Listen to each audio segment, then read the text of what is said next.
Hello, it's Thursday. Nearly finished our first week back at home learning. I don't know about you, but I feel like the days go even quicker working from home than they do at school. They just fly by. It's mad. But anyway, it's Thursday, and today, if you are writing your book review for Lit Film Fest, you will be working on your summary. So it's the final part of your book review. If not, there is an alternative writing activity on the website. And today it's all about a dangerous pet. So have a go at that if you fancy it. So as normal this week, watch the Lit Film Fest video for today. It's lesson 4 today. And again, I think the interview is with Liz Pichon, who wrote Tom Gates. And there's also a video below, again, an interview with Mallory Blackman talking about Pig Heart Boy, which I know some of you have read. So you might be interested in watching that as well if you have. There's also a checklist on the website to help you today with your summary writing, the summary checklist. And as normal, don't forget to do the grammar lesson, which today is all about sentence starters. So I know that something a lot of us struggle with is always starting our sentences in the same way. Maybe always starting with the and then a noun, or always starting with a pronoun like he or she or it or they. And then it can make our writing sound a bit clunky, can't it? You know what I mean? All the sentences starting the way, all same way, sorry, all a similar length. So I thought I'd just show you how I might start my summary for Wonder and try to start my sentences with some of the things I've suggested in the grammar lesson. They're also on the summary checklist for today. So one of the obvious things that I'm sure all of you are screaming at the screen as you're listening, one of the obvious ways for varying the start of your sentence is to use a fronted adverbial. And I had a look at the fronted adverbial map from the other day, and I found the phrase to sum up, which is quite formal, but not too formal. I think it works in my book review, which is aimed probably at sort of children who might want to read Wonder. So I thought I'd start to sum up. I need my comma. What was I going to say? So I'm just looking at my notes.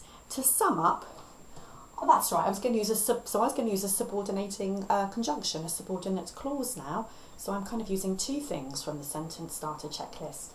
To sum up, if you love. So I'm directly addressing the reader of my book review, really trying to persuade them to read Wonder. If you love stories with a big heart, that's what I've said, that keep you gripped, because I do think Wonder keeps you gripped. You want to find out what's going to happen next. That keep you gripped, I put throughout. You, I don't know if I'm going to put you will, because it's quite informal, a book review, isn't it, when you're writing writing for other children. So I'm going to use a contraction. You'll love Wonder. I'm going to put an exclamation mark. To sum up, if you love stories with a big heart that keep you gripped throughout, you'll love Wonder. So I'm kind of summarising what I've said in the rest of my book review, summarising what I think and why I think you will love to read Wonder.